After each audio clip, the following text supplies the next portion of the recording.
बाक्सानि दिहिरायाव सालबारि जिल्ला आरो साफागुरि कक्लाबारि गुदि बर' थुनलाइ आफादनि बोसोरारि जथुमा खुंफुंदों।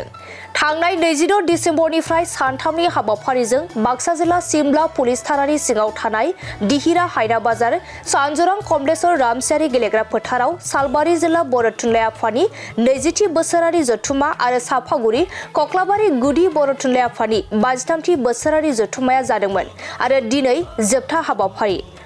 नवदिहिरा हायना बाजारनि बेन्दोङाव थानाय गंबा गामिफोरनि जथाय हेफाजाबजों सानजरां कमलेश्वर रामसियारि गेलेग्रा फोथाराव सानथामनि हाबाफारिजों सालबारि जिल्ला बर' थुनलाइ आफादनि 20थि बोसोरारि जथुमा आरो साफागुरि कक्लाबारि गुदि बर' थुनलाइ आफादनि 53थि बोसोरारि जथुमाया थांनाय 26 डिसेम्बरनिफ्राय गुबुन गुबुन मेहेरगोनां हाबाफारिनि गेजेरजों जायो। मख'नो गोनांदि दिनै बेनिनो जोबथा हाबाफारि आरो दिनै फुंबिलि समावनो बर' थुनलाइ आफादनि गोथार फिरफिला बिरहोनाय जायो।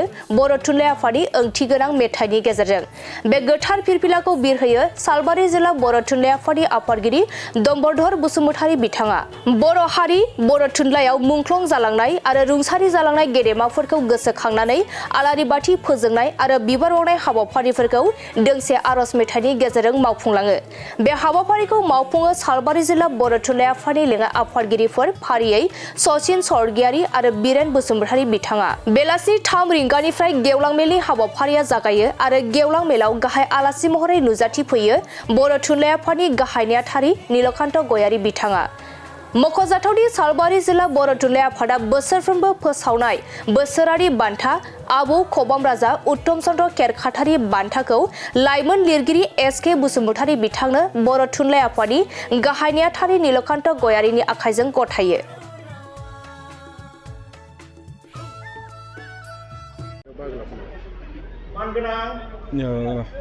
सालबारि जिल्ला बर' थुनलाइ आफादनि 20थि बोसोरारि जथुमा आरो बे जथुमाजोंनो बिथांमोना गोजाम मावफुं आफादखौ सिमफायनानै गोदान मावफुं आफाद दादों। बेखौ नवदिहिरा बे जायगायाव खुंदों। सानथामनि हाबाफारि दिनै जोबथा सान आरो बे जोबथा सानाव आङो गेवलां मेलनि गाहाय आलासि महरै बाहागो लाफैनो मोननानै माखासे बाथ्राखौ बहाय आङो बुंबाय, जायनाखि बुंनाय बाथ्राफ्रा जोंनि बर'नि बिजों बर'नि राव थुनलाइ आरो लोगोसे आथिखालनि माखासे जेनोखि जेंना जेंगोना थामोनथानि सोमोन्दै माने रायजो राजानो मिथिहोदों।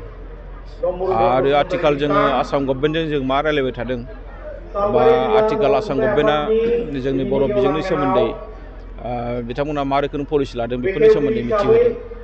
आरो लोगोसे जोंनि माखासे आथिखालनि जेंना जेंगोना बेखौ लानानैबो आङो एसे खेंसालिया भाबै बुंदों।